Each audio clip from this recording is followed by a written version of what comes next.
Hello, everybody, and welcome to the Lollygaggers podcast. I am David the Fox. I am Tony the Goat with the most. And I am Mike the Panda. All right, we got a pretty fun little episode today, if I do say so myself. Hang on real fast while my water heats up. I'm gonna cut this bit out. I'm pretty sure you guys can hear that. No. No? You can't? Nope. All right. I guess we'll keep going from here then. Welcome to the Lollygaggers podcast. Today we have a pretty romantic episode, if I do say so myself. It's getting pretty close to Valentine's Day. So I figured, you know what, we're romantic gentlemen, at least as far as I can tell. I think we ought to share some stories between us. So, as you guys might know, a couple of us here are getting, we're in our late 20s, and one of us is in our 40s. That's the goat. I thought it'd be kind of fun to share some stories and maybe our philosophies on the dating world out there, because it can be a pretty scary place for young gentlemen and ladies. And even if we share failures, I think it's something that everybody can kind of relate to, you know. So, Tony, do you have any funny stories that you could share with us? A few. It seems in the case, usually in the world of love, I haven't been so great at it. But no, one thing about it seems like with women, the better they are in bed, the crazier they are. That's just all there is to it. All right. So yeah. So watch out. If they're crazy, okay, this is a telltale sign. If they're insane, they're gonna be good in bed. But that comes with its obvious costs. So be careful. Sorry, continue, Tony. Well, I mean, another thing too, the telltale sign is if they're a redhead. If they're a redhead, run. Those girls are crazy. All right. Fantastic. Well, generally, at least as far as I can tell, the natural redheads are of an Irish descent. And now this is going to sound a little racist, but here it comes.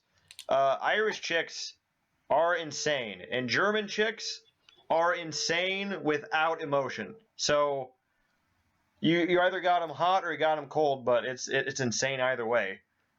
Yeah, I definitely agree with that 100%. Yeah. 100%. Yeah. So, all right, but go ahead and do you have any classic, an older relationship through the highlight reel that you could pull out? There's this one girl, I won't say her name, but she was just a short little skinny girl, and she was really cute, really hot, of course. But she was so crazy. I had pet snakes at the time, and she decided taking one of my mice that I feed to the snake, bring it outside and burn it alive with WD-40. Oh, that was kind of that. After that, it was pretty much downhill from there. It's just like that's a red flag. That took a hard turn. I was not expecting you to come out strong like that. Yeah, that's what happened. I even consulted my mom and asked her, "Is this normal?" And she pretty much said, "Serial killer? No, not really." Hey, Mom! This one's burning live mice in the yard. Is that a good thing or a bad thing? It was just, yeah, like I said, it didn't last that long after that. I was kind of with one eye open. Hey, that just goes to show you, guys can tolerate some pretty weird shit as long as we think we're trying our best. Like with go ahead. The whole related thing there too, batshit crazy, but holy cow, she's just awesome in bed. Yeah, awesome in bed. She must have been really good, because you're so good that you mixed up your holy cow and holy crap. Yeah, it was like holy moly. It's a whole new level. It's not holy cow. It's not holy cap. It's holy crow. That's a brand new level. That's pretty good. Yeah.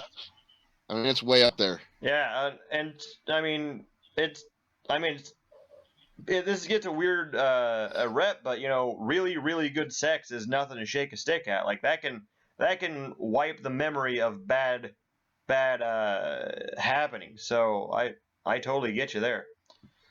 Oh yeah. I mean, Well, shoot. I mean, chemically, like when you have sex, you get that oxytocin, and that's a very powerful bonding chemical. So Oh yeah, it really makes you want to stay in the relationship. that's right. If it were an adhesive in real life, it would put Gorilla Glue to shame. Like that's some pretty Yeah. powerful stuff out there. So, and nothing against them, but there are the gals out there, and the guys too, but there are the gals out there that think that when you're getting down to it, having some sex, that don't do anything. Like people are taught that way, and just to do your job and get done with whatever you're doing. And unfortunately, I think girls are taught this a little bit more, which I wish they were taught a little bit extra. You can have some fun when you're having sex, even if you're in a monogamous relationship, even if you're a Christian.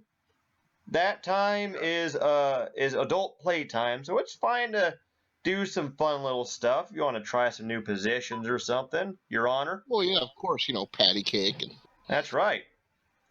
But, Twister with Crisco. But the judge wouldn't listen to my pleas. So anyway, I guess let's do trades off, because out of all of us, Tony and I are the only ones with relationship experiences, because we're the type of people that we want to try it and then try to fix it as we go.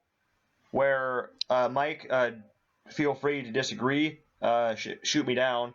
You seem to be more the type to plan it all out ahead of time, so that it's a smooth sailing, as much as you can at least. Am I kind of getting that right? My goal would be to kind of like be really good friends first, and then start dating. Yep. That way, at least I know we like got a lot in common and stuff. Right. And not let the go ahead. emotional, not let the emotions of dating kind of get in the way of building a relationship first. Right. At least make sure you have similar goals and values. That's actually a very valid way to do it. And honestly, I think that's one of the more it's hard to say logical when it comes to this stuff, because it's mostly emotional, but that's honestly one of the most logical ways to do it, because there's the phrase that opposites attract, but usually the phrase birds of a feather fly together that's like 99% of all things. Like sometimes it's kind of fun to kind of argue with someone, or kind of debate with them, like different philosophies and stuff. But if you're on Mars and they're on Venus, then you're done basically.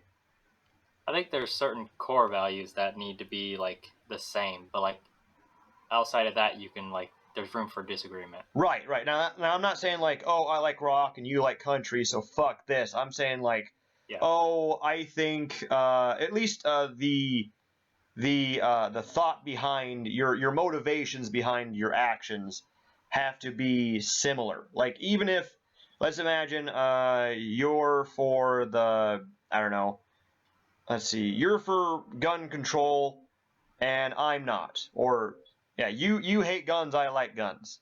Our end goal is less people dying from guns. If that's the same goal, then I think you can use that to work towards something.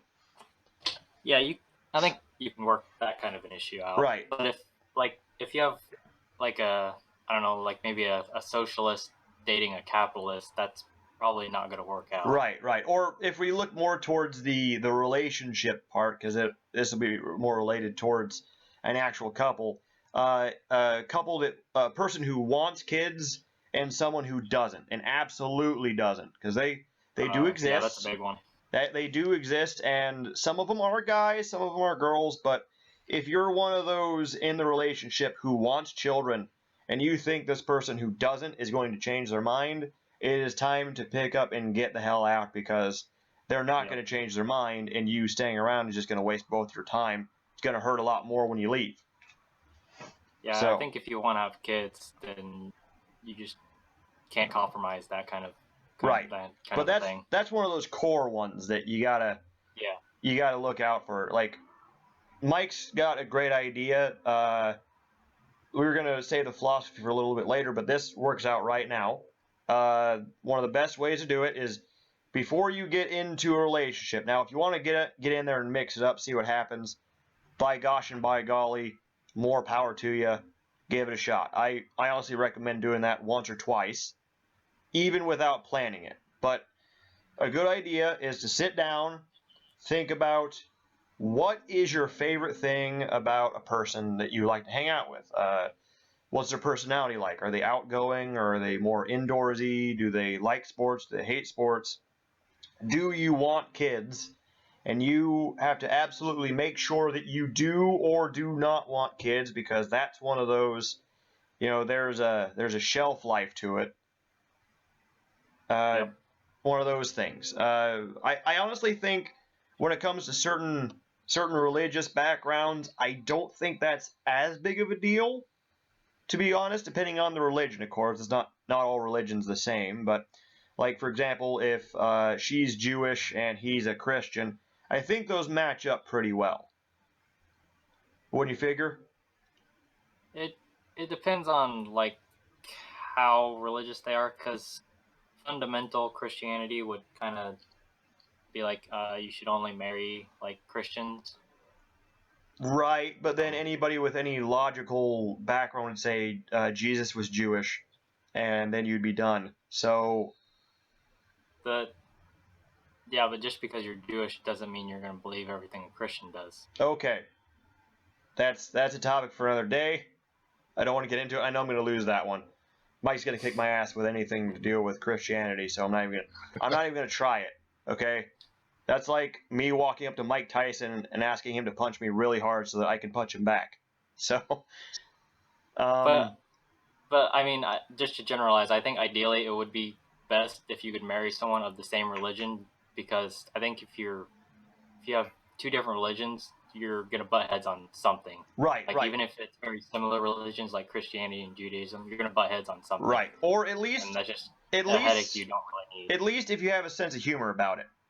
Like, I think that's a better way to go about it. Like, if he's a Jewish guy and she's a Christian lady, and you guys joke about which side Jesus is on, or who's going to hell, that's kind of funny. That can be kind of good if you know how to spin it.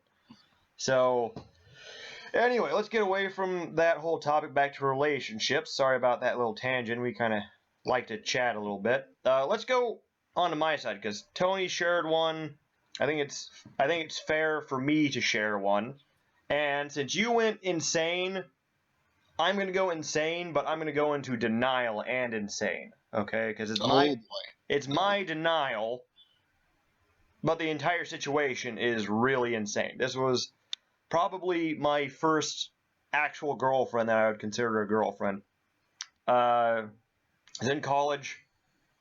We met in a history class, just chatting with one another, and her mom was insane.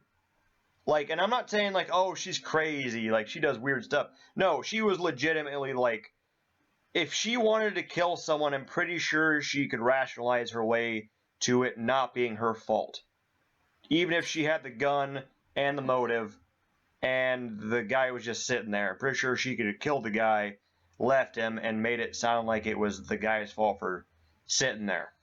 So, like, and I didn't want to listen to my mom's advice. My mom is really smart with advice. She's like, if you want a good picture of how the lady's going to turn out, look at her mom, and that's it. Like, that's pretty much it.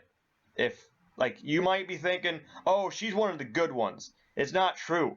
It's not true. If you think that, you're in denial like I was. She's not showing the signs, but it's a time release capsule. Eventually, it'll go off, and it's going to be bad, okay? Luckily, I got out of it before it got too weird. But, let's see. It was like a year or so, and her parents did not like me in the worst way. Looking back on it, I understand why, because like we were college age. She was 21 and I was like 20. Oh, no, I was 20 and she was 20. I was 21, about a year apart. And we would, go out at night and stuff and hang out. We wouldn't do anything dangerous or anything, but her parents had a strict curfew. Oh, here's another red flag. Red flag number 2. If she still lives with her parents, if the guy or girl you're looking to date is still living at home, that is a big old red flag. Okay? If they've never lived away from their folks, even for college or anything, you might want to get ready to run, okay? It might be time to put your foot out the door and skedaddle, okay? This might sound callous, but I'm trying to be as rational and straight as possible because there is a maturity that comes with, being self-sufficient for a little bit, right? Yep. Oh, definitely, yeah. You're right. It's better to have 2 stable pillars for a foundation to a relationship than 1 stable one and 1 that's going to crumble, because the one that's going to crumble will take down the stable pillar itself. You would think that the stable one will hold up the unstable one, but it actually seems to work the other way. So, if they're living at home, get ready to go. Like, that's a great way to look at it. Like, I was actually in 2 relationships for this one. The second to last one I was in, it was the longest relationship I had. It lasted 2 years. The young lady had never lived away from her home for longer than 3 months. Like, when she was in college, she went to Australia for 3 months or so, but, she was in a dorm and the whole thing was taken care of. She had a host mom she was living with. She didn't take care of herself. So when it came time for her and I to move in together, she had no concept of bills or money management or any of that stuff, but she had the confidence of someone who had, which was weird. Right. So, let's see. That would be as if you were driving 55 down the highway, reasonable speed, and then a 10-year-old boy in the seat next to you is telling you to floor it because he's sure that'll work. Kind of felt the same way. Like, to give you a scope of her mentality. She thought that you paid rent after you lived there. So if you live in an apartment, you pay rent before the month that you go into. So if you're going to live there in January, you have to pay before January starts. But she was thinking you paid for January on January 30th. And I was like, no, that doesn't work at all, ever. Like, try that. You try having an apartment complex and let somebody pay after they live there. They'll just leave. Thanks for the free month. Yeah. That's an easy way to lose money for them. So it's illogical. She would get on me for wanting to go to our apartment complex in person to pay, because I like to interact with whoever I'm talking to and, hash out little details if it needs to be dealt with. I don't like to just do online pay because accidents do happen, and I like to take care of it that way. And she'd get mad at me because I'd have to take a train to get there, train to get back, and it was a $3 round trip thing. And she's like, oh, that'll be like $30 a year. But meanwhile, she wears colored contacts that are the same color as her eyes. A little bit of crazy train going on there. Right. Right. Like, her eyes were brown, her colored contacts were brown. Regular contacts would look exactly the same, and they would cost maybe a third of the price. So she was getting on me for, spending $3 every month, where she was spending roughly $10 a day. So there's a little bit of a disconnect there, but that goes along with the maturity thing. Make sure they live on live on their own a little bit and have to know how to support themselves before they come to you. Because if they're ignorant to it, it's almost not their fault, but it kind of is. It's a hard middle ground there.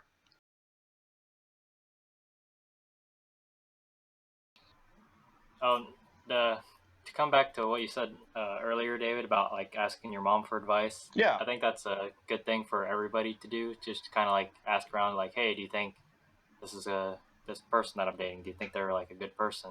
Right. Because it's really easy to kind of get into like confirmation bias. Right. About certain things. Totally. So it's like nice to have like outside eyes look at it. Right. And the thing, what you want to do with that is, like, your friends and family probably won't want to tell you the truth if your significant other is a big jerk. They will probably want to be nice about it at first. Like, Midwesterners are a little bit more straightforward with it, but the average person will be like, oh yeah, they're really nice.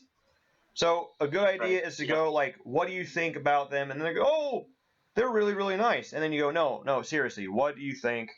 I'm not going to get mad. And just wait for them to go, actually, that's where the real stuff is. That reminds me of South Park's episode with Chef where he hooks up with a succubus. Yes. Yeah. That's what that reminds me of. That's exactly it. Hello, children. What do you think about her? That's exactly it. Yep. And actually, what happened with the second to last one, that breakup got weird real quick because we moved in with each other. It lasted about 12 hours, and then she flipped out because essentially I wasn't her dad was the big deal. She was like, you don't do the same things my dad does in the same way he does it, and you don't make the same money my dad does. And her dad's like 50, so he's got way more work experience, which means he'll have more money. That's how that works. And also, she has a job. Like, she got paid as much or more than I did. So I was just saying, I'm not your dad. I'm David.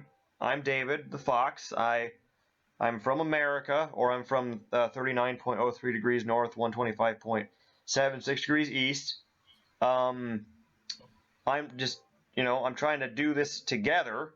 And her big thing was she wanted me to work 24/7 and never see her, which to me is not, it goes back to that core value thing. What are you valuing? She valued money. I valued a relationship. And they're both, I'm not going to knock the money thing. Like, if you're going for financial stability, that's a perfectly logical thing to do. And there's no good argument. Important. Yeah, there's no good argument against that, honestly. It's just there's a balance. Right. There's a balance there, as you said. And well, I mean, with me, we got both. It's just takes a long. I mean, like I said, you said I'm in my 40s. I'm 42, going to be 43 here this month, actually, on the 24th. And it just took that long to find a person that I could stand and that would stand me. There you go. And was self-sufficient. I mean, it seemed like the rest of the whole 20 years of dating was just kind of just an education course of what not to get. Right. And I was about to bring that up with this last relationship. The weird thing is we broke up, and I was talking to her, and I was like, if we break up, we're broken up. The one thing is with me is I'm a little bit set. Like I have to have this thing exactly the way it is defined in my brain. So to me, when you're breaking up, there is no middle ground. If you're broken up with me, I'm not gonna go find you again. Like, we can still be buddies, but we're never. This is not like a romantic movie where if you let some butterfly go, it will always come back. Right. I'm not gonna chase you again. So I was basically laying it out. I was like, once we're broken up, you cannot unring that bell. It's going to be done, and we're broken up. And let's see, it was kind of a funny story because we broke up the day, I'm not kidding, it was 2 years to the day that we had started dating. Wow. Yeah. And the funny thing is, the week before, I was actually talking to God, and I was like, hey, God, because we were getting pretty rocky there. I was like, hey God, can you at least let us get to our 2-year anniversary? And he did. You know what? Well, there you go. Ask and ye shall receive. Yeah. Huh. I guess. Well, anyways, what we should help people out with is how to pick up a lady. Is what we really should do. Hang on. Let's do a little more of this little dance in the philosophy thing, and then we'll get we know. Okay, so you guys know Tony is a ladies' man, hands down. Okay, he can pick up any woman with this line. If you use it, it's gonna work. But we have to wait. We got to build to it. This is the teaser for everybody. Okay. Yeah. This is the teaser. Actually, I have 2 of them. He's got two of them. Okay, he's got 2 of them. But this is you gotta hang in there. We're doing the veggies now. You get dessert later. Okay. So my point is that relationship I just was in, I don't regret it at all. Even though it was 2 years and however much money and a heartache at the end of it. As Tony was saying, there's a learning experience from that. Like, you learn what you would not want in a relationship, right? And I like last week, I just got out of a relationship with a gal, and she was really, really cool. She was smart, and we enjoyed each other and all that stuff. And the only reason it ended was because she wanted to go travel like New Zealand and Australia and all that, and I didn't want to hold her back, and we were being adult about it. Long distance relationships do not work unless you've been married for 10 years. So you guys know. Even then, I'm gonna have to argue on that one. Do you? Long distance relationship, different country, yeah, kind of difficult. But my current wife to be, we lived about an hour and a half away. An hour and a half is nothing. That's not long distance. Well, for me it wasn't. I worked in that area all the time anyway, so. Okay. Well, you're still in the area. I'm saying you're in New York, she's in Florida. That's long. Oh, yeah. That's too far away. If you cannot talk to each other on the phone, if you can't be in a room, the same room with them within a month, at least as far as I'm concerned, when you're first starting to date, if you can't sit in a room with them within a couple months, you're not dating as far as I'm concerned. So, right. Yeah. That's face-to-face interaction is very powerful. Right. And important. Right. This is actually a piece of advice that one of my older brothers gave me. Mike and I grew up 90s and early 2000s. So we grew up around when the first chat rooms and Hotmail. Hotmail was the big one. Jumped up, and you could just chat with people. And I got into a quote unquote relationship with a gal on a little game called World of Warcraft. Oh yeah, I remember that game. Little World of Warcraft there. I was dating a night elf priest, and I was a human warrior. You know, it goes together like lamb and tuna fish.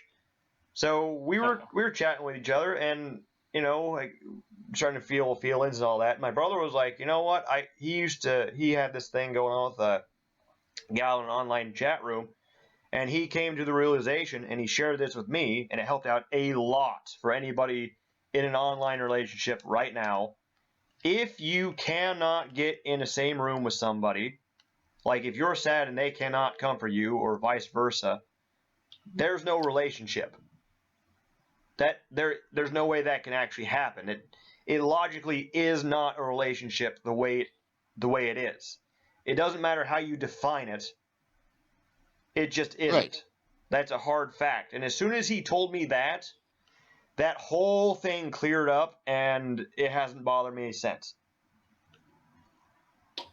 So, any online philosophers there? So, all right. So let's kind of recap. Red flags. If she's burning mice in a field, you're done. No, actually, it was in a alleyway. Okay, if she's burning mice, let's just say all forms of burning mice, unless they're in your house. If she burns something alive. Okay, burning living things, unless it's a lobster and they're boiling it, then you're done. That's an easy one. Yep.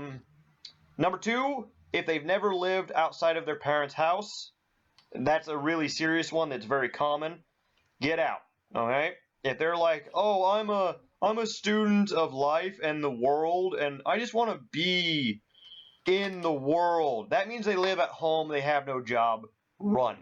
Okay? That's going to be a bad one. Alrighty? Let's see here. So, now we had our veggies, we had our broccoli, we had our Brussels sprouts. So, everybody, all the young bucks in the crowd, get real close because it's time for the love doctor Goat, to give you a little advice, what to say to a young lady if you see someone who catches your eye across the bar or something. So let us have it there, Mr. Tony. So basically what you do is you gently walk on up and kind of eye her up and down, let her know that you're interested Like, for one. Oh, hey there, Mr. Goat. What can I do for you? Exactly. What can I? Okay, I'm gonna be the girl. You be Goat. Okay. Okay. No homo. Ha ha ha. Oh, I sure love these free drinks. Then I'll look into her smoldering eyes because she's pretty hot. If you're gonna use it, use it on someone hot. Use it on somebody hot. So then I kind of look her up and down and kind of whisper in her ears, "Nice shoes. Wanna fuck?" Oh, that line always makes me melt. Yep. Well, see, if that one doesn't work, you say, cheesecake and sex? What? You don't like cheesecake? Oh, that's a one. See how that works? That's a 1-2 combination. Do like cheesecake and shoes.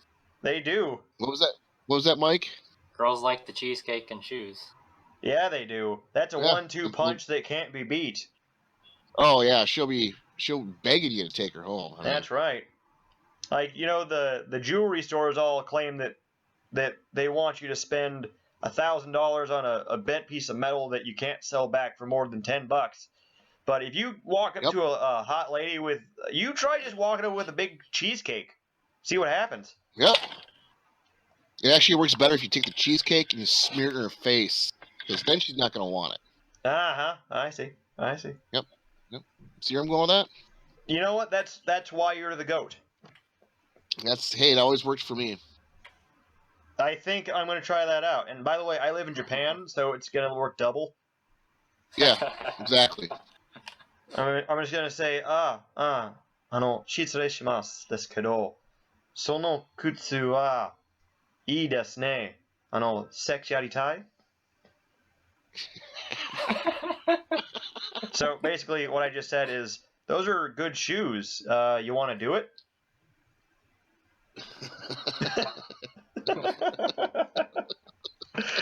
I think I've been taught, everybody. I think I've been taught. Oh, the love doctor is in. Thank you, sir. No problem. Yeah. Pickup line a day will keep all the ladies away. I think that's what they say. Anyway. Yeah, something like that. All right, everybody. So I think we kind of covered our little philosophy on everything. The big takeaway is make sure you guys have the core values. Don't be afraid to take a few minutes, take a few hours, take a few weeks if you want to. Think about, what do you like? What do you want in a partner, boy or girl? Write it down if you have to. It helps me out to write things down. Don't worry if you meet them in person or online. I think there used to be a stigma for online dating. I think that's going away, but some people still feel like it's weird. Not weird. Okay? Also, anybody who wants to meet people in person, also not weird. I think that's starting to become the weird thing, is walking up to somebody in a bar, but it's not weird. Go ahead and do it. Well, I mean, it's like these dating apps and stuff like that. Stay away from those. Stay away from them. Yo, Mike. Yeah, my aunt and uncle actually met online, and now they've got like 3 kids. Yeah. See, honestly, I don't mind. That's how I get into relationships. I actually do the online stuff because when I'm at work or when I'm on a train or something, I don't know where the line is. So it's like, okay, can I talk to someone here? Can I talk to someone there?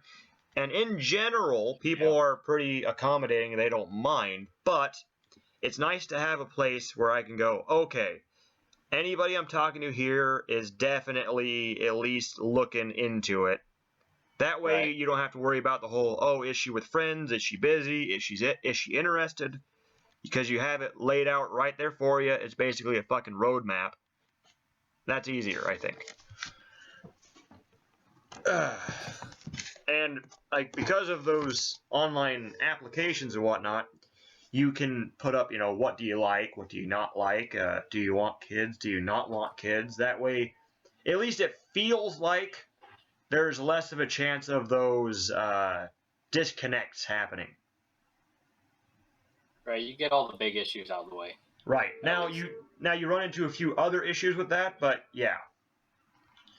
Like the big issue I'm running into, and a lot of people do, is people not looking like their pictures, because, like, I'm pretty sure I look exactly like the picture I put on there. Like it's taken from the side or from the front. I look like me, just fine. But these girls, they are fucking magicians. I don't know how they find these angles, but every one of them looks like some sort of a model, and then when you show up, it's like your shape was a lot different. I mean, they've been training all their lives with the makeup. I suppose. Like, some of those gals could go to Vegas right now, and they'd fool everybody. Or at least they'd fool all the guys in the audience. Let's see here. But it's a weird thing with those pictures, because for some reason, my mind is so easily tricked that I always think everybody in a picture is really tall. I don't know why, and I don't know how, but it always happens. Because you're tall also. You're a tall guy. I'm not that tall. I'm just underneath 6 foot tall, so I'm on the tall-ish side. Yeah. But I think everybody in a picture is like my height, but when I show up, they're like 5'1". I'm like, oh shit, this is Japan. I was just gonna say, Dave, you know which country you're in, right? To be fair, the last gal I was dating was just like 2 inches shorter than me. Oh, so see, she was a genetic experiment then. Dude, she was sexy as hell too, man. Like she was funny. Had a good sense of style. This is a funny story, and it's not a bad one. This is a positive one because we've been a little negative. I think giving a little bit of hope is good. It's like she wasn't a very talkative person. She was just a little more to herself, conservative, if you will, because we're testing each other's boundaries. It's the first date, and I'm a talker. As like we have this podcast, but even in our private lives, Tony, you and I, we're more talker type guys. We like to do the work with our lips, so to speak. And Mike, you're a little bit more of the conservative type. So even though Mike doesn't talk, I know his personality because we've been buddies for so long. And she was that way. So she was a little bit conservative, but if you pay attention to subtle signs, it's pretty much as clear as day if you're paying attention to it, right? So, if you're talking and she's keeping pace with you, or you're keeping pace with her when you're walking, that's an indication that you like each other, right? Because if you don't like somebody, it doesn't matter if you're walking next to them or not. I don't think that's a courtesy thing. It just subtly starts happening where you're a little ahead, or she's a little bit behind, or vice versa. Anyway, get back to it. When we were at our date, and it was getting to the end of the evening, we've been walking around talking and all this stuff, and I was like, hey, can we keep talking a little bit? We can talk near the train station or whatever in case you need to go, but I don't want to go yet. And I like talking with you, so she's like, okay, cool. So we went up on this balcony of a coffee shop, and it's in Shibuya, so it's kind of a weird little juxtaposition because this coffee shop's balcony looked kind of like a jungle theme type thing, nice trees, and it's a nice like patio thing. It's a really big one too. And we found a spot to sit down, and just over my left my left shoulder, there was like a beach chair, kind of like a lounge chair where there was a couple, and they were kind of making out and doing their stuff, but I was kind of trying to give them whatever privacy could be there. You know, don't want to stare or anything.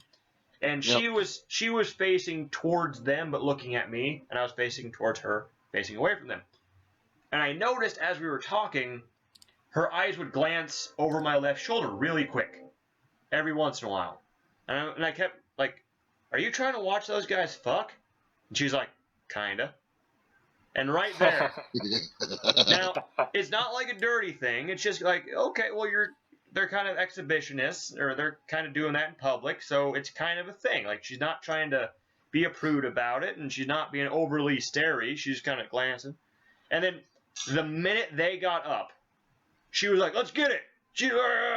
This gal who said only a few sentences to me was like, "Oh, let's get that chair. Let's go get that. Let's lay down together." I was like, "Okay, fine." So, I mean, just those little indications there are not bad, okay? And here's another one. Guys. Now, I'm talking to the guys out there in the audience right now, because for some reason, in popular culture, I think, in Japan and America, I think it's in both spots, they're trying to put up this depiction of guys who don't say shit. They're just nothings. They're big marshmallows who are somehow asexual. Like, they're in a building with ladies who are, like, getting undressed, and they're like, "Oh, hi, ladies, how you doing? Mind if I grab a towel? I see you're undressed in there. That's quite nice." Like, the guys don't react at all.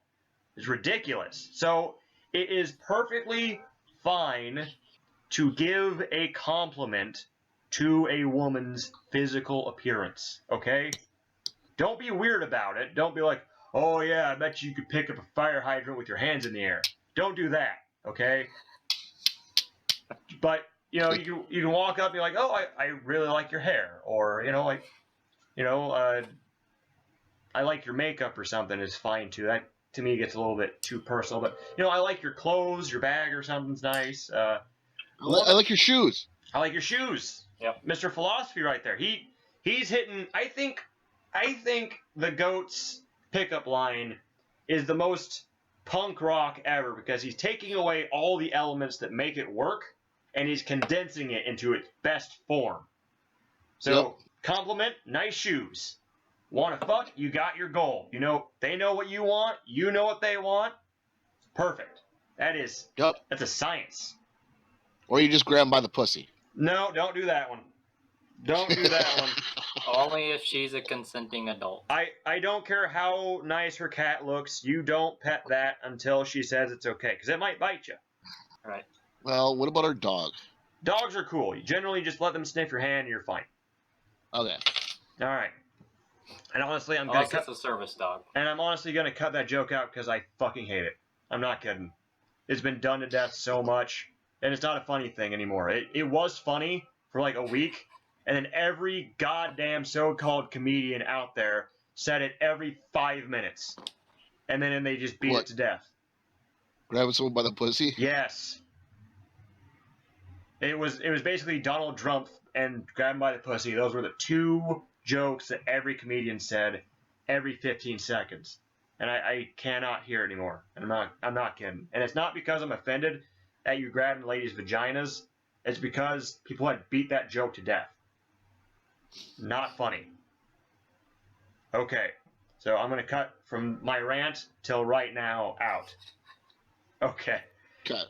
So, but it's okay, as I was saying, it's okay to give somebody a compliment, because it's like, think about how you would feel if somebody gave you a compliment, like, "Oh, you look nice and tall. I like the tall ones," or "I like how handsome you look today," or "Your hair is looking nice." That feels good. It's a good thing. It's never bad. And I'm tired of people trying to make those things appear in movies and shows like they're creepy statements. Like, I don't know when the statement, when the idea of like, "Oh, I'm happy to spend a nice evening with a lovely lady." I don't know when that compliment became a creepy thing, but it did, and it's the dumbest idea ever. Like, it's stupid. You can call somebody nice. It's okay, and it feels good. Perfectly okay. Please go do that. All right? By all means, like, we're really, like, there's jokes here. we're yucking it up a little bit, but there's some honesty in this. All right, everybody, guys especially. I know nobody's listening to this, but if you're teenage years, you know, we are two guys with a good amount of experience and another guy. We're three very intelligent gentlemen. Like, we like to bash each other and, you know, kind of jab at one another, but we're not stupid. So, and we got experience. If not in the relationship experience, we got life experience. So take that as it will, okay? I'm sorry to get a little bit serious with y'all for a minute. All right, so getting back to the silly side, we got to get to our commercial for the day, and today we got another guest coming in. Oh, really? Who's this guy? Well, I figured today, since it's Valentine's Day, we could have a bit of a relationship expert. He calls himself, let's see. A conflict resolution expert? Yes, thank you, Mike. I forget all the time. He calls himself a conflict resolution expert, and he helps to satisfy relationships of all levels, not just interpersonal, but also business and all that.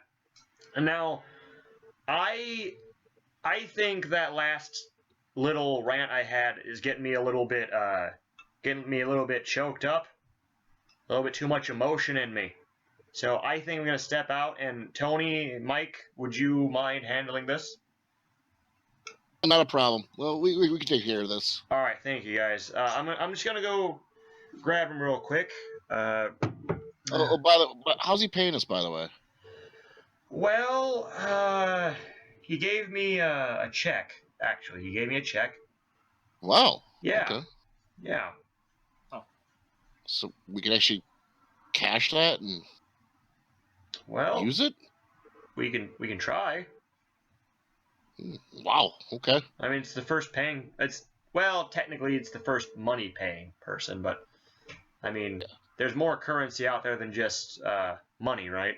Anyway, I'm gonna go grab him. You guys wait right here. He'll be right in. Okay. All right.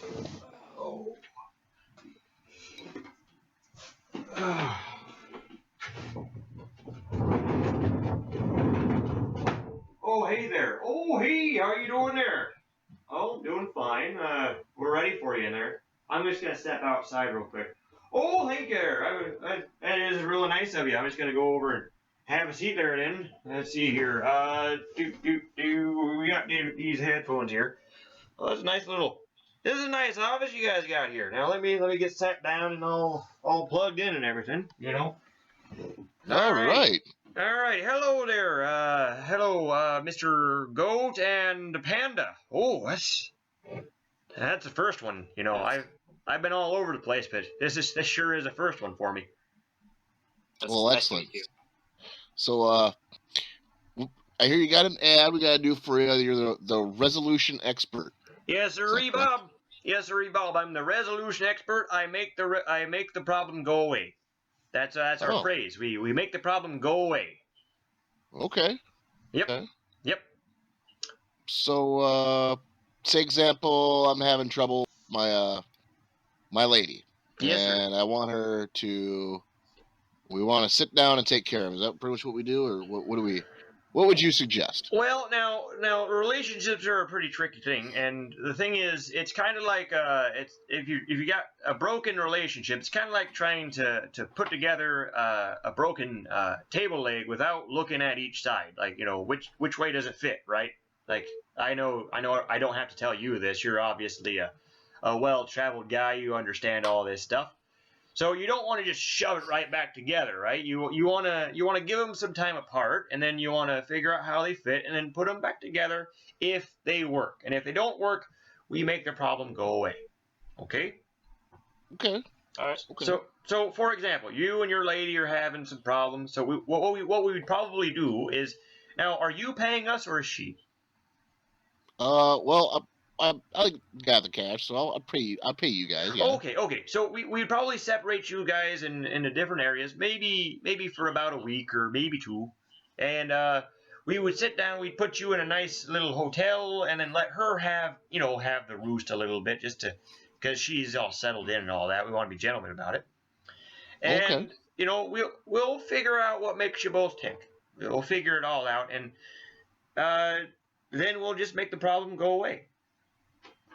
Oh, okay. So like a trial separation kind of thing? Sorta. It's not a court appointed thing. I don't think that the state should regulate this kind of thing. This is a personal matter, right? Okay. Wait, yeah, I suppose so. You're a therapist, right? So you go down there with therapy and. I'm a consultant. Oh, okay, okay. Yes. So you don't like have a psychology degree or anything? Nope. We don't need none of those fancy degrees there. We learn by doing, and you can have a guy who reads philosophy books and psychology books all day, or you can have a guy who's out there in the trenches doing it day in and day out for 5 years. Now, which one would you rather have there, Mr. Panda? Well, I mean, it kind of depends on like what's your satisfaction rate. Oh, like satisfaction rate is about 100%. Oh wow, that's incredible. I mean, that works for me. We've never had a conflict that we couldn't make go away. Excellent. So you got everyone back together and. Well, now we're not miracle workers, and we don't want to force no one to go back together who shouldn't be there, because we all make mistakes, and sometimes in these kinds of relationships, when you made a mistake, sometimes people like to double down instead of facing the facts that it just won't work out, right? So that week apart, or those 2 weeks apart, gives you a chance to kind of reassess and understand why you guys fell in love, and if you didn't do it, honestly, and then we help you realize that. Oh. So if the relationship doesn't work out, then you just make sure that all the conflict just kind of goes away. Oh yeah. We just make it all go away, and you don't even have to think about it again, or your money back guarantee. Oh wow. Okay. So how do you make it go away? Well, let me give you an example. We had this couple from, I say, about 2 years back, and this I tell you, it was a cats and dogs fight. They just were not getting along, and you didn't have to have a fancy degree, Mr. Panda, to realize that this one wasn't going to work. A blind man could have seen this one now, right? So we said, but you don't want to tell people that right away, because all they're going to want to do is counter you, and then they're going to double down, and then they're no better off than they were. Matter of fact, they're worse. Wouldn't you agree? That's logic. I think so. So what we do is, we just kind of set them to the sides, and on that one, the young lady was the one paying us. So we let her stay in this nice fancy hotel, and it was a 5-star hotel. We got her all the amenities that she could want. She had a nice 2 weeks to relax and think about what she wanted. And this guy, we didn't want him to feel left out either, so we gave him a trip. We sent him on a trip to the tropics, because we were being honest with him while they were separated. We were like, what, this really isn't working, and if you're being honest with yourself, then I think you would realize that this relationship is completely in shambles, and he agreed, and so did she. So we gave him a nice trip down to the tropics, and he's been there ever since. Oh wow! So he just lives in the tropics now? Oh, sure does. Huh. Wow, that's pretty generous of you guys. Yep, wow. That's where he is. Huh. Well, maybe he could give you a testimony. I mean, that sounds really good. I mean, you could use that testimony for the commercial. Oh, nope. We need absolute anonymity for everybody. That's how everybody stays resolute. The conflict is over. It's done with. That's understandable. Like we don't even take checks. We take cash for everything. That way, there's no names, no nothing. We need everybody to just be as removed from the problem as possible in order to fix it. Oh, well, excellent. So how many of these conflicts were you able to resolve to where the people were to, continue being with each other or working together? Oh well, etc.? Oofta. This is a pretty rough business, and most marriages. I don't want to say most marriages. I want to say about 75% of them should be together, and they just need to reassess how the relationship should work. So I'd say we have about a 75% success rate of resolving this whole dilemma, and that frees up the last 25% that we're just like, you know what, this might not work out. And we want to be honest with everybody, okay? And it's not just relationships between a man and a woman or a man and a man.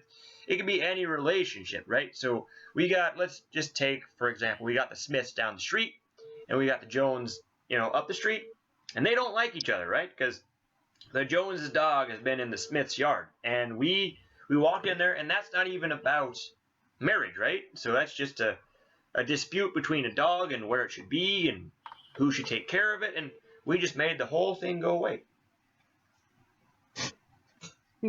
How'd you do that? Cool. Mr. Panda, say that again? How'd you make the conflict go away? We made the dog go away. But what about the owner? Oh, the owner's fine with it. Oh. Really? Yep. We made them fine with it because we explained to them. We walked up there. I walked up there with two of my best agents, two of my most trusted associates, and we just explained to this guy that his dog was causing all these problems, and if the dog were just to go away, so would the conflict. And if he just would go with us, the whole thing would be a lot less painful. Okay. No, I don't want to be out of line or anything, but I mean, personally, if like three big guys came up to my door and started trying to get me to let go of my dog, I'd probably feel a little bit intimidated. Oh, we weren't intimidated or nothing. We were wearing suits. Suits? Well, I mean, suits are intimidating. No. I mean, who would you rather show up at your doorstep? Three guys in ratty t-shirts and jeans with, dirt and shovels, or would you like, three guys in suits with, nice clean press jackets and shovels? Shovels? Wait, did I say shovels? No, I meant briefcases. Three guys with briefcases. Which one would you rather have? Well, are the guys with shovels doing yard work? Not shovels. Sorry, I misspoke. Sorry. This is one of my first times on a radio show like this. So sorry to be a little bit of a mumble mouth here. Oh, okay. Well, that's fine. It's just an interview. We haven't done the ad yet, but it's okay. Well, yeah, I guess we'll take the briefcase guys. I mean, they seem pretty nice guys. Yeah, it's pretty good. Like you get a choice. You can either have the shovels or the briefcases, and I mean, it's just an easier one with the briefcases, right? Yeah. I get you. Do you know anyone else that how did you find out about us? Did you get like? Oh, yeah. I got a buddy who recommended me to you guys. He referred me to you guys. His name is His name is John. You know the guy? John. What's his last name? I think it's a Scottish name actually. I don't know a whole lot of folks. His name is Lockhart. Oh. Mr. Lockhart over there. Okay. Yeah. Wow. Yeah, I made a few. He's had a few, scrapes here and there. He had a few conflicts that I had to resolve, and I made them all go away. Whoa! So, can we get Mr. Lockhart to do a testimonial for you for the commercial? Say that one more time. Can we get Mr. Lockhart to do a testimonial for you? I mean, that would really help on out. I'm sorry. I'm the last time I had to remove him, so he's actually in the tropics right now. Oh, really? Yes, sir. He's under our protection because he had us resolve a thing with a young boy named Johnny. Okay. Weird. Huh. Yeah. So I mean, we had to we put him up in a nice hotel, and he's got all the accommodations. It's just we need to keep it on the hush hush so no one goes to find him. All right. Sounds good. Well, Mr. Resolution Expert, it's good meeting you. Anything you want to add in there before we take on off here? Oh, sure thing. Yes, we are the Heartland Resolution Experts, and we will make the problem go away, or we'll make you go away. Oh, Okay. And how can they contact you? Let's see here. We got a P.O. box in every major city. It's let's see here. How can we? Oh, as long as you have a red letter X on your envelope in a P.O. box marked 105 in any city in the United States, we'll find you. Oh, well, that's kind of convenient. Yeah. All right. Well, thank you, Mr. Resolution Expert. Look forward to dealing with you again. You seem like a pretty nice guy. Oh, I thank you, Mr. Goat. I mean, you people tell me how nice you guys are, so I just had to stop by. Okay. Nice meeting you. Nice meeting you too, Mr. Panda. You can put Mr. Panda. You can stop polishing your gun now. Oh, sorry, it's just a nervous habit. You know what? I get it all the time. I just sorry. It's a little bit unnerving for you to aim that at me the whole time. Yeah. Again, it's nervous habit. I totally. It's like a hacky sack. He's just kind of messing around with it. I totally understand it. I totally understand. I'm just gonna get out of you guys' hair right now. I can see your fox buddy. This is not a very big studio. I'm sorry to say that, but he looks like he's about ready to come back work it in out. there. It's work in progress. Yeah. All right. Yeah, if you could just send Mr. Dave the Fox back on in here, and we can yeah. All right, let's. All right, I'll see you boys later, and so that check. That's a check. So see you guys next time. Okay. Thank you. Interesting. Oh, so how was the party? Oh, it was quite nice. We had a nice little chat over there, and it was nice. Thanks for having me over there. Oh, thanks for coming. I'll see ya. See ya.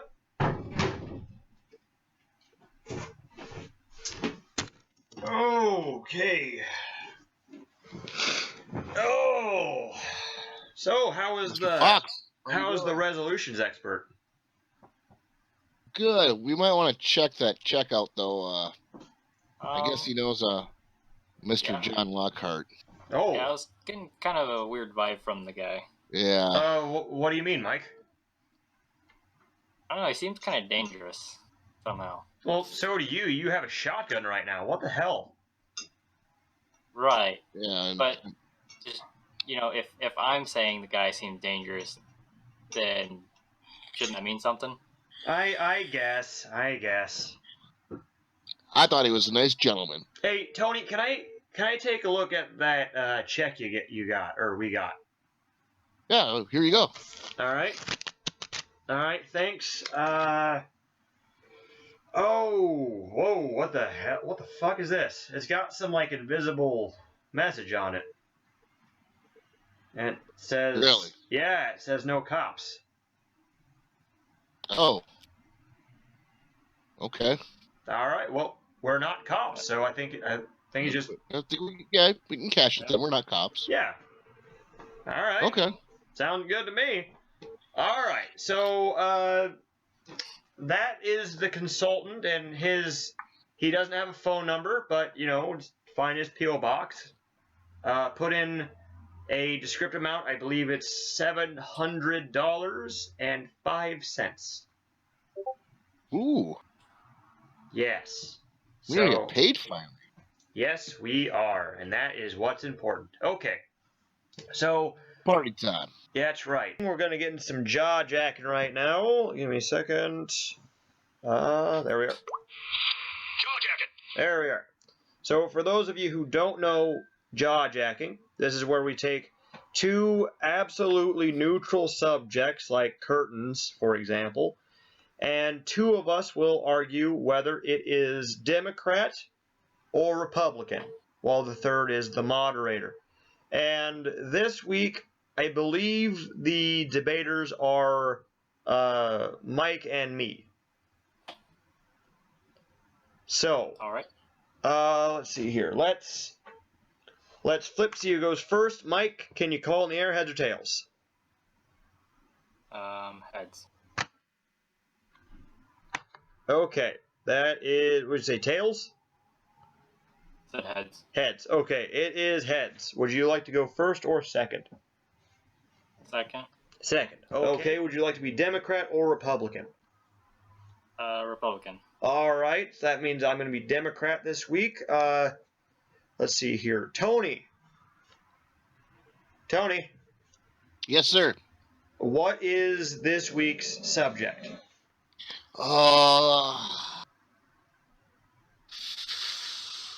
Let's go with dog biscuits. Dog biscuits. Okay. So, are dog biscuits Democrat or Republican? I am Democrat. Mike is Republican. Here we go. So, I think that Democrats have the dog biscuits demographic in order, okay? I'm pretty sure dog biscuits are Democrats because they are treats, okay? They are cheap treats for your dog, and you can just give them to the dog whenever you want. You don't need they don't need to do anything good or bad. They're just fun little treats to give the dog, you know, make them happy. And who doesn't like to make a dog happy every once in a while, right? Those treats are wonderful, wonderful little things. So I'm pretty sure because the Democrats love making dogs happy, we rescue them from shelters and stuff. Dog biscuits are to make dogs happy. Dog biscuits have to be Democrat.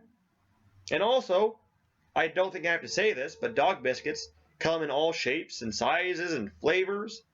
And you know, who's to tell anybody what a dog truly does eat? So you can make a dog biscuit out of anything. You can even make it out of soybeans. Dogs love it. Dogs love soybeans, just like dog biscuits. And that is why they're Democrat. Thank you. Very compelling. Mr. Mike the Panda, you're up next. Well, when you have a civilized society, there's really only two ways that you can get people to participate and be good citizens, and that's to either offer a punishment or you can offer a reward. The Democrats usually like to just hand out freebies and just buy people's favor, whereas Republicans are more concerned about building good character.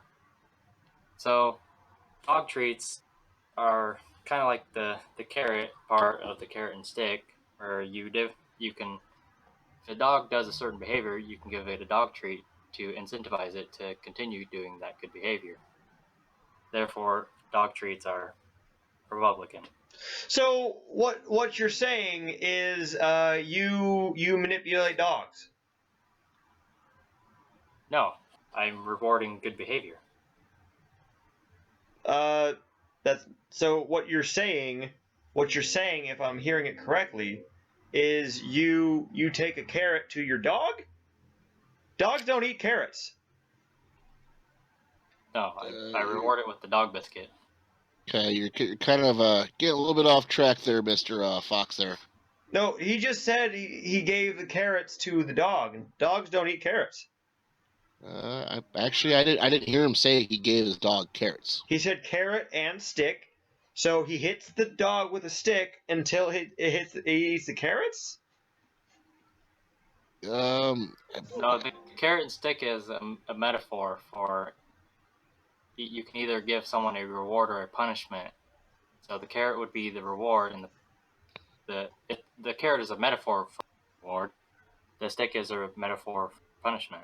Okay, so you like the punishment. So what you're saying is you're a sadomasochist. That's what I'm getting out of this. No, I believe rewards work whole lot better than punishment. Okay. I guess we'll have to go on with that. Continue. I'm sorry. I'm getting confused here. I don't know. Like it's. Well, it's weird I'm kind of me. the moderator here. I'll let you continue or not. Okay. So, Mr. Fox. Well, I guess since you already rebutted here, I guess carry on with the rebuttal. I'll give you time for another statement, and then we'll get back to Mr. Panda. It is my turn. Okay, so what you're saying? Yes. So what you're saying is, I should go then. All right, that sounds good. Yes. All right. Here's a carrot. Oh, well, I'm not a dog, so thank you. Let's see here. Yeah, so my opponent just seemed to advocate, at least the way I heard it, he seemed to advocate for beating dogs with carrots. So I would just say dog biscuits are Democrat because, give the dog biscuits to the dog. Don't need carrots. They don't eat carrots. They don't eat them. They'll eat soybeans though. So make a dog biscuit out of soybeans, and then they'll eat that as long as it tastes like meat. Gives them protein. They'll feel more emotions because dogs don't have the access. They don't know how to show their emotion like us real people. So we just need to educate them on how to cry and show their emotions like the rest of us. Okay. Are you complete now? I think that's pretty good. Thank you. All right. Okay. Mr. Mike, and your rebuttal, please. It seems to me that my opponent is more concerned with the emotional state of the dog than whether or not the dog is a good dog or not. Whereas on the Republican side, we do care about the dog's emotions, but we also care if the dog is actually a good or a bad dog, because if the dog is bad and, say, bites somebody, then we have to put the dog down, and then at that point the dog's emotions don't really matter. Whereas if you train the dog to be a good boy, then if it shows affection, then everybody benefits. Or if the dog is and feeling sad, then it's a good dog, so you're more likely to put in the effort to make the dog happy again. So again, I'm sorry, I'm going to interrupt here. It sounds like you're saying that you're going to kill your dog unless it's sad. No, I'm saying that if the dog is bad to the point where it's biting people, then it has to be put down. So you are in favor of killing dogs? No, I'm in favor of training the dog to be a good dog so that it can live in civilized society. You have to play by the rules if you want to live in society. So you enjoy breaking dogs, and if they don't break, then you like to kill them. That's what it sounds like. I'm not the one saying this. It's how it sounds. No, it's for the benefit of the dog as well. If the dog is a good dog, then he gets to live with everybody else and enjoy being with its owner and having fun and playing. All within the bounds of the rule.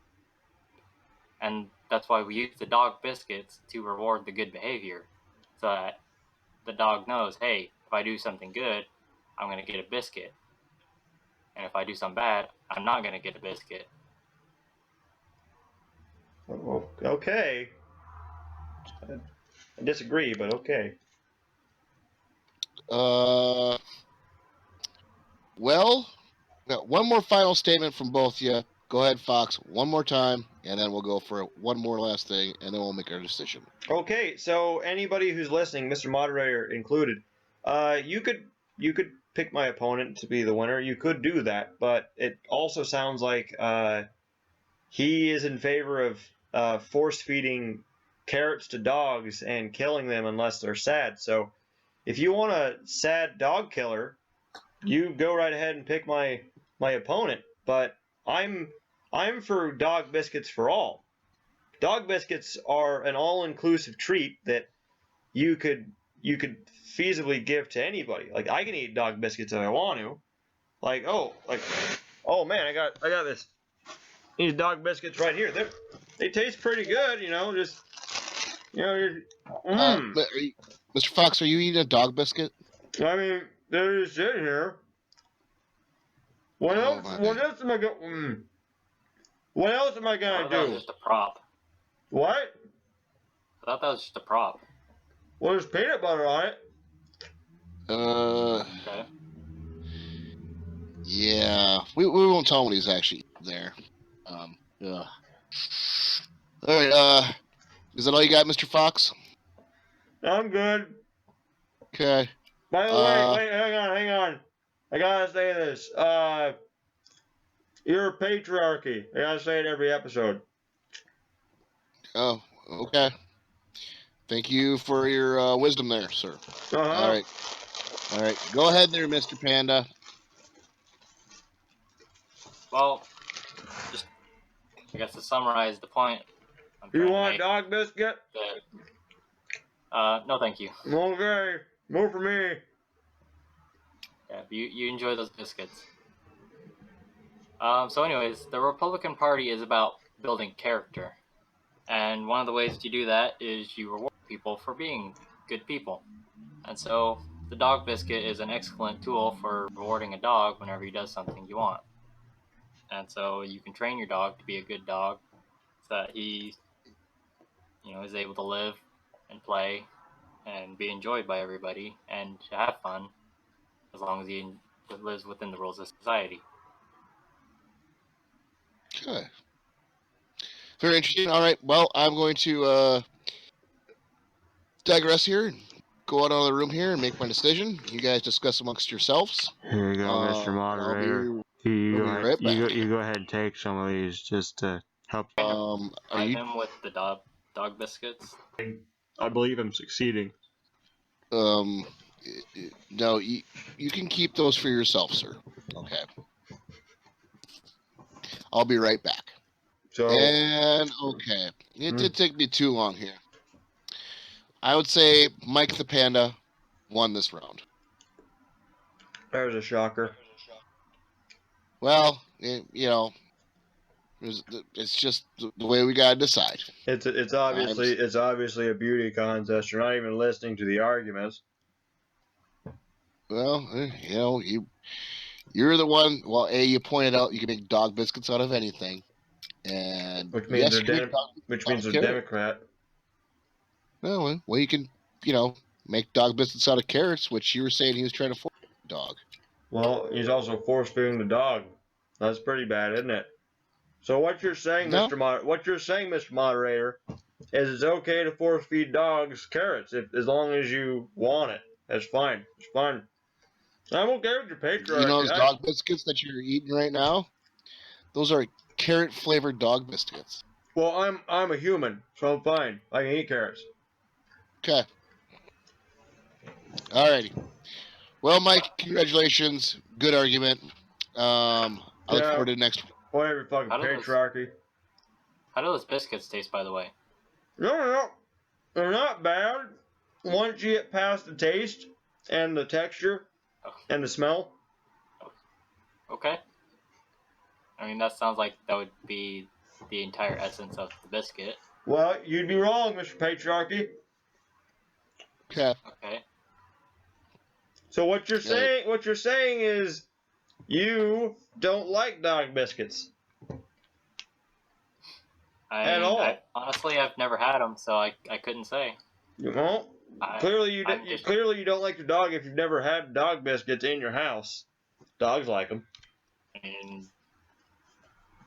All right. I mean, dogs seem to like them, but I don't really eat dog food. I'm not eating dog food. I'm eating food. Okay.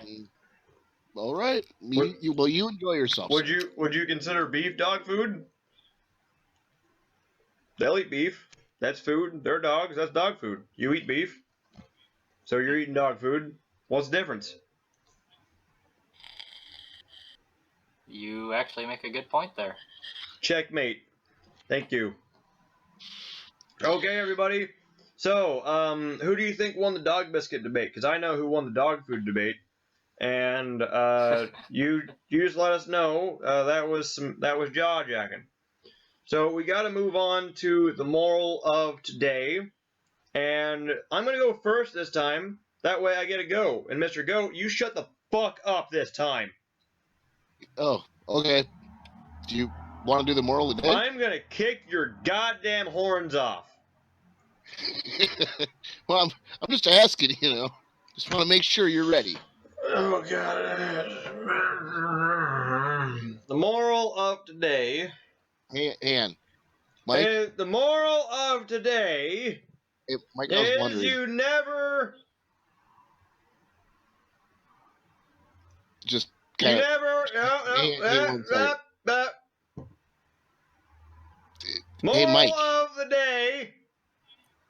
Do you know he's going to give the moral of the day here? Moral of the day. Moral. Okay. All right. So you want to give the moral of the day? Is Okay. if you go on a date with a girl who is red-haired, burning a mouse in any form, and also lives at home, she's probably already murdered her family. So it's probably too late by then. Probably. All right. I How about agree Tony? with that one. What, you don't agree? Yeah. Well, my moral of the day is League of Legends is not fucking Pixar. That's all I got. That's the moral of the day, and I think it's a pretty strong, good moral there. So Yeah, that's a pretty strong good. That's one of them strong good moral there. yeah. So Pixar, you better watch out. Riot Games is knocking on your doorstep. All right. Well, they might be on the level of Miramax. Well, I don't know about that. Anyway, Mike, you get to give the closing moral of the day. How about it? All right.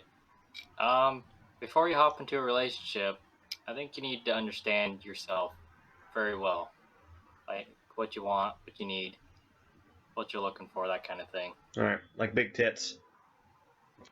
Yes.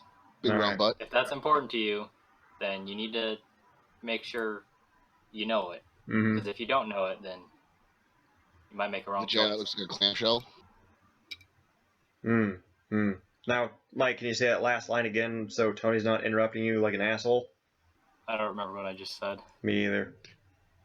I'm sorry. Because it was actually a profound statement that I wanted in there. That's fine. Oh, you want me to say it again? Yes, please. Like- Just know what you're looking for in a relationship, because if you don't, then you're going to miss it. Okay. That is actually some wonderful advice from a very wonderful panda who is holding a large gun. Okay, still on edge, I guess. Anyway, that's it for us today over here at the Lolly Gaggers podcast. Thanks for listening. And happy Valentine's Day to everybody. I guess. Yeah. Happy Valentine's Day. Your lady some chocolates and banger. That's right. Just don't hit her, though. Have sex. That's what he's talking about. Yeah. All right. Well, talk to you next time, guys. Bye-bye.